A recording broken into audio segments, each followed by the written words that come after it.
मेरा नाम है चिलमिल और आज का हमारा टॉपिक है स्प्लिट टेक्स प्लेस। जैसे कि हमने पिछले वीडियो में देखा था कि किस तरह से जो छोटी छोटी चीज़ें थी, जो मॉडरेट्स और एक्सट्रीमिस्ट की जो बेसिस था, सोशल बेस, सोचने का तरीका, सबकी वजह से दोनों में कहीं ना कहीं डिफरेंसेस आने स्टार्ट हो गई थी। और अब चलते हैं मूवी के क्लाइमैक्स की ओर, जहाँ पे ये डिफरेंस जो है एकदम भयानक शेप लेती है और दोनों पूरी तरह से स्प्लिट हो जाती है। ठीक है, ब्रेकअप। अब हम देखेंगे मॉडरेट्स और एक्सट्रीमिस्ट के ब्रेकअप का पूरा सिनेरियो आज की वीडियो में।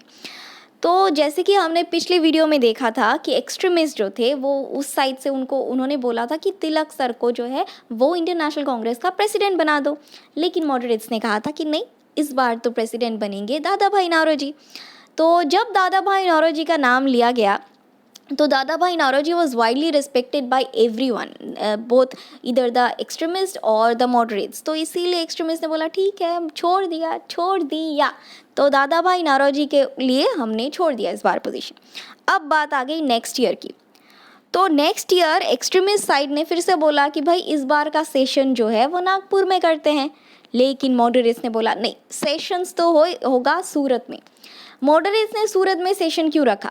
क्योंकि एक जो इंडियन नेशनल कांग्रेस का प्रिंसिपल था कि भाई किसी के भी होम टाउन में अगर सेशन होता है तो वो बंदा उस सेशन का प्रेसिडेंट नहीं बन सकता। सूरत का होम टाउन था, तिलक का होम टाउन था सूरत। तो अगर इसीलिए मॉडरेट्स ने सोचा कि अगर हम लोग इस बार का सेशन सूरत में करें तो तिलक को ऑब्वियसली ऑटोमेटिकली प्रेसिडेंट नहीं बनाना पड़ेगा और वो एक्सक्लूड हो जाएंगे। ये सोच के उन्होंने इस बार का सेशन जो है वो करा सूरत में। देखिए कितना मास्टरमाइंड है।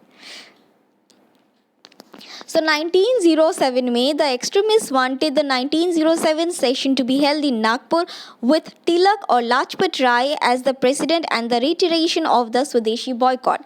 The moderates wanted the session at Surat in order to exclude Tilak from the presidency since a leader from the host province could not be session president. जैसे कि मैंने कहा, तिलक को एक्सक्लूड करने के लिए, प्रेसिडेंटशिप नहीं देने के लिए उन्होंने उनके ही होम टाउन में जो है सेशन रखा।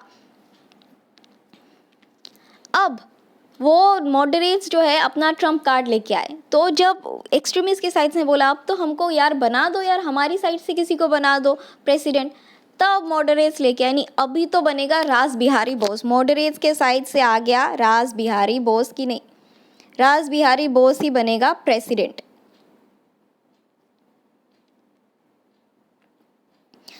इस वक्त जो है एक्सट्रीमिस्ट का गुस्सा एकदम ही सर पड़ गया था, क्योंकि उन्होंने जब बोला दादा भाई नौरोजी, देन उन्होंने हैप्पीली अग्री कर लिया कि हाँ ठीक है, दादा भाई नौरोजी ठीक है।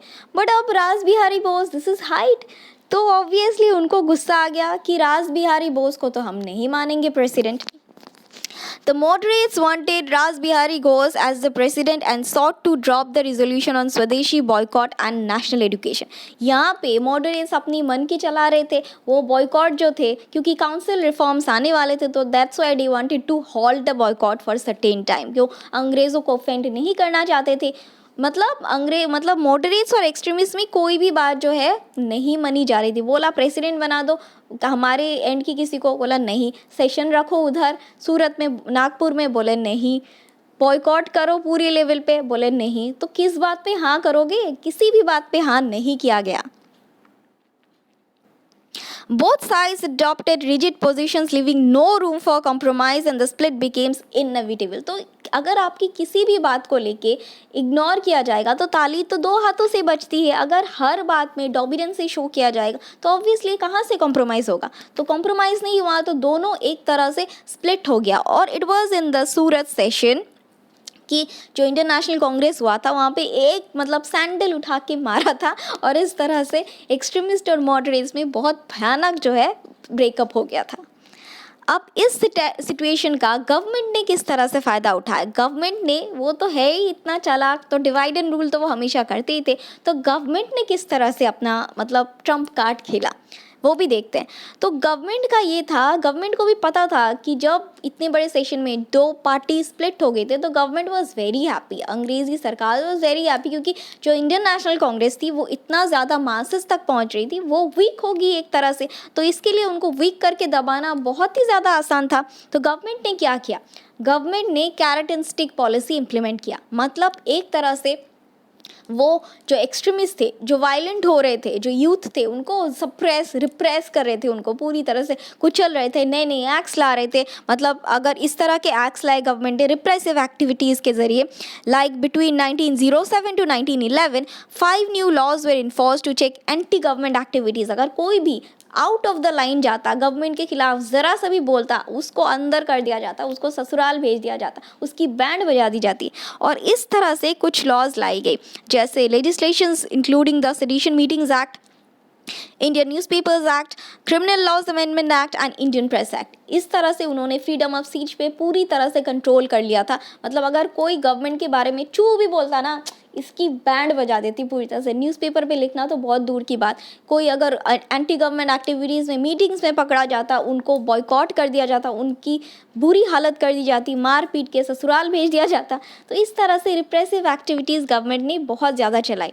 वही एक तरफ जहां गवर्नमेंट ने एक्सट्रीमिस्ट की ओर बहुत ज़्यादा रिप्रेसिव पनिश करना स्टार्ट कर दिया, वही जो कांग्रेस थे, जो मॉडरेट्स थे, उनको क्या किया, उनको प्रलोभन दिया, उनको बोला कि भाई हम काउंसिल रिफॉर्म्स लाएंगे और तुम्हारी जो पोजीशन है वो इंक्रीज़ करेंगे, सुधार लाएंगे, रिफॉर्म्स लाएंगे, देश में अच्छी प्रगति लाएंगे। इस तरह से एक तरफ उन्होंने प्रलोभन देना स्टार्ट किया, दूसरी तरफ कुचलना स्टार्ट किया। It was a brutal policy of carrot and stick of the British army.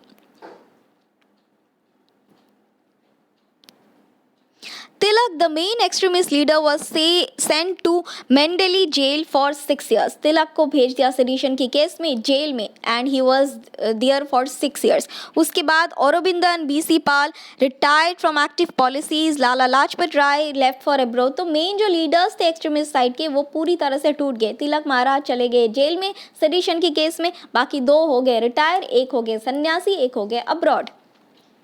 The moderates were left with no popular base or support, especially as the youth rallied behind the extremists.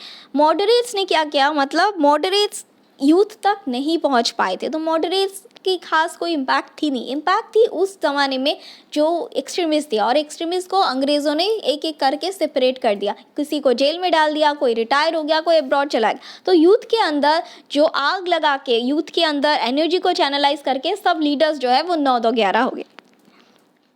लेकिन picture अभी बाकी है, अभी picture ख़त्म नहीं हुई, अभी बहुत कुछ होना बाकी है। तो देखते रहिए क्या होता है। After 1908, the national movement as a whole declined for a time. In 1914, Tilak was released and he picked up the thread of the movement. तिलक 5 साल के लिए जेल में थे, तो जेल में ऑब्वियसली वो कुछ कर नहीं पा रहे थे, लेकिन जब 1914 में वो जेल से निकले, ही वॉज लाइक पिक्चर अभी बाकी है मेरे दोस्त। और उन्होंने किस तरह के और इस मूवमेंट को आगे चलाया, होम रूल लीग मूवमेंट चलाया, वो सब हम आगे की वीडियो में डिटेल में देखेंगे।